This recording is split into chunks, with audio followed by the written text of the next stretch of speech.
5 Oktober 2025, HUT TNI yang ke-80. Tentara Nasional Indonesia atau TNI memiliki peran penting dalam menjaga pertahanan dan kedaulatan negara. TNI pun dilengkapi dengan pasukan elit yang punya keunggulan dan kemampuan khusus di 3 matra. Setiap matra memiliki pasukan elit atau khusus. Pasukan ini dibentuk untuk mengemban tugas dan bertanggung jawab yang lebih besar. Pasukan elit Angkatan Darat, Angkatan Laut, dan Angkatan Udara memiliki kekuatan serta kemampuan yang khas dalam menghadapi berbagai ancaman. Mereka dilatih secara kepemimpinan hingga teknik bertahan hidup di setiap situasi dan kondisi. Mengutip dokumentasi Kompaspedia dan Kompas.com, berikut 6 pasukan elit yang dimiliki TNI beserta ciri khas dan kemampuan khususnya. Apa saja? Yuk kita bahas.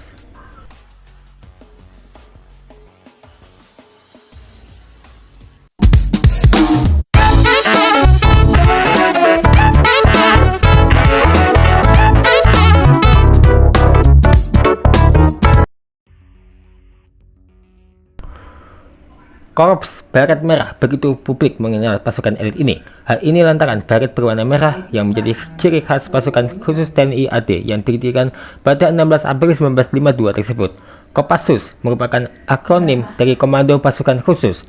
Namun mulanya pasukan ini tidak langsung menggunakan nama Kopassus. Dikutip dari Kompaspedia 4 Oktober 2020. Kopassus pernah beberapa kali berganti nama, yakni Resimen Para Komando Angkatan Darat atau RPKAD dan Komando Pasukan Sadi Yuda Kopasada. Pasukan ini baru mengukuhkan nama menjadi Kopassus pada 1985. Sejak 1996, Kopassus dipimpin oleh Mayor Jenderal atau Jenderal Bintang 2. Anggota Kopassus dibekali sejumlah kemampuan khusus, diantaranya gerak cepat dalam setiap medan, menembak cepat, pengintaian, dan anti teror. Moto yang dimiliki Kopassus adalah berani, benar, dan berhasil.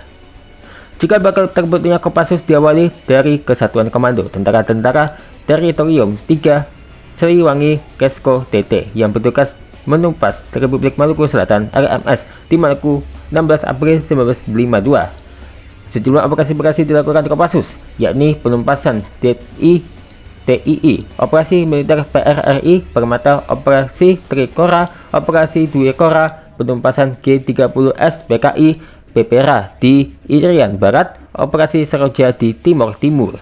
Kopassus juga berhasil melakukan operasi pembebasan di luar negeri, salah satunya penyanderaan di Bandara Don Muang, Thailand.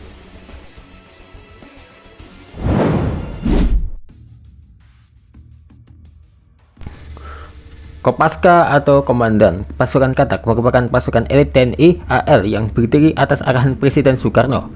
Saat itu Soekarno memberi arahan untuk mendukung kampanye pembebasan Irian Barat pada 31 Maret 1962 dengan mendirikan Kopaska. Ciri khas prajurit Kopaska ditandai dengan baret berwarna merah marun.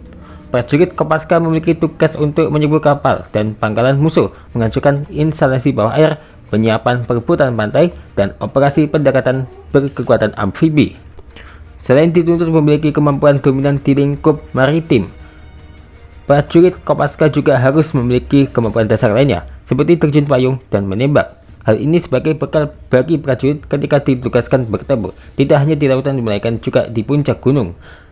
Kopaska memiliki semboyan Tan Hana Wigna Tan Sirna. Semboyan ini memiliki arti tidak ada ring tangan yang tidak dapat diatasi. Pasukan elit ini berhasil melakukan operasi militer, diantaranya pembebasan Papua Barat, operasi khusus Kikis Bajak, dan operasi khusus Lusitania Espresso.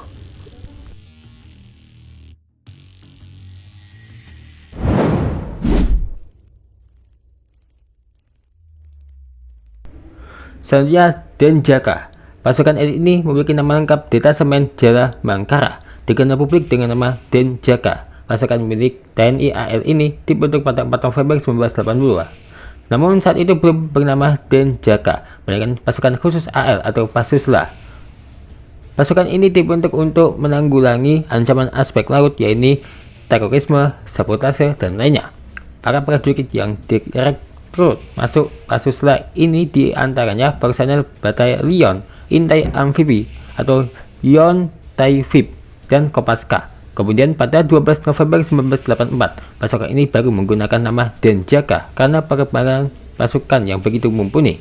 Tidak hanya menindak cepat, Para prajurit pasukan ini juga dituntut efektif bertindak menghadapi segala bentuk aksi teror. Mereka bahkan dituntut untuk sedapat mungkin menghindari korban jiwa dan material di pihak sendiri ketika menindak aksi teror. Prajurit Denjaka memiliki kemampuan fisik yang berfokus di laut. Mereka dituntut menguasai kemampuan seperti pencapaian sasaran lewat teknik lintas udara, penguasaan metode bawah air, dan lintasan atas air senyap.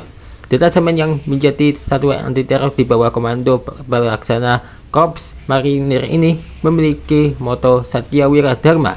Ciri khas pasukan ini yaitu pada seragam hitam lengkap dengan baret ungu.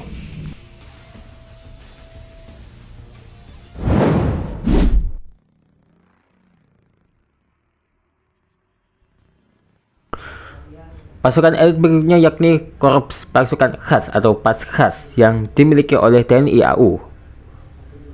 Pasukan Paskhas adalah pasukan tempur yang bersifat infanteri dengan format organisasi tempur yang khas bagi kebutuhan matra udara. Paskhas memiliki moto Karmanya Vatikaraste Mavalesu Kadajana yang berarti bekerja tanpa menghitung untung dan rugi. Pasukan ini memiliki kemampuan terjun payung militer. Ciri khas pasukan ini yaitu pada barik berwarna jingganya. Paskhas lahir pada 17 Oktober 1947, ditandai dengan penerjunan dengan 13 anggotanya dengan pesawat Dakota RI-002 di Kota Waringin, Kalimantan Tengah. Sama sepertinya pasukan elit yang lain, Paskhas juga mengalami banyak pergantian nama. Awalnya pasukan ini bernama Komando Pasukan Gerak Cepat atau Kopasgat. Pada 1985, namanya berubah menjadi Pusat Pasukan Khas atau Puspaskhas. Selanjutnya, tahun 1997, berubah menjadi Korps Pasukan Khas atau yang disebut Korpaskhas. Selama bertugas, para prajurit Paskhas berhasil melakukan penumpasan RMS, DI, TII, dan PRRI Permesta, Operasi Trikora, Operasi Dwikora, Operasi Seroja. Saat masih bernama Kopasgat, prajurit pasukan elit ini berhasil melakukan operasi Seroja di Timur Timur.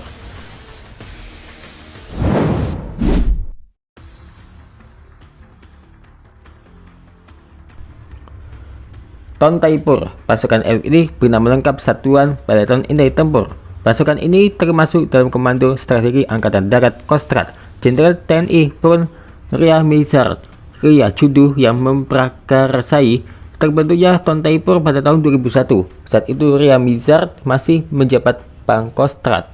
Awalnya dinamai Peleton Intai Keamanan atau Tontaikam Brigade, hingga akhirnya dijadikan Peleton Intai Tempur dan pada tahun 2005 ditindakan sebagai Kompi Taipur. Prajuritnya memiliki keahlian khas, yaitu melakukan infiltrasi ke jantung musuh secara senyap untuk sabotase.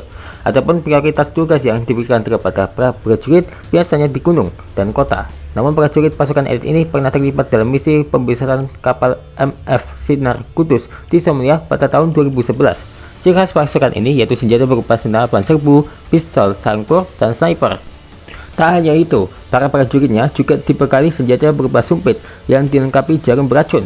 Biasanya racun berasal dari getah pohon atau bisa ular.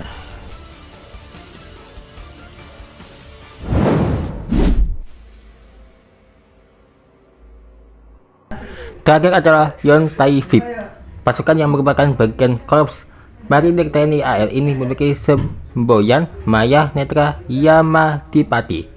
Makna semboyan ini bergerak dengan cepat, rahasia, dan mematikan dalam setiap pertempuran. Yontai VIP merupakan akronim dari Batalion Intai Amfibi. Pasukan elit ini awalnya dibentuk karena Korps Marinir TNI AL yang memerlukan data-data intelijen lengkap. Pasukan ini awalnya bernama Komando Intai Para Amfibi atau KIPAM. Adapun hal tersebut berdasarkan surat keputusan SK Komandan KKO AL nomor 47/KP/KKO/1961 tanggal 13 Maret 1961. Tugas Yontai VIP yaitu membina dan menyediakan kekuatan amfibi maupun darat. Selain itu, tugas para prajuritnya yaitu melakukan operasi khusus dalam pelaksanaan operasi amfibi dan satuan tugas TNI AL. Ciri khas Yontai VIP yaitu prajuritnya memakai baret ungu khas marinir. Akan tetapi Yontai VIP berbeda dengan marinir yang pada umumnya menggunakan brevet Trimedia di samping Pataka Korps Marinir. Bravo Tentara Nasional Indonesia.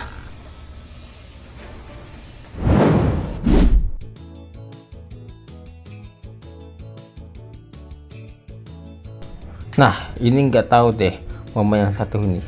Ya, momen yang satunya adalah momen si coklat mini block craft. Yang ini yang dimaksud si coklat. Bahkan dikasih roti juga. Ini yang dimaksud MBG kah? Ditunggu lagi tentang momen si coklat mini block craft. Ya nggak ada teganya sih, ada lucu-lucunya sih.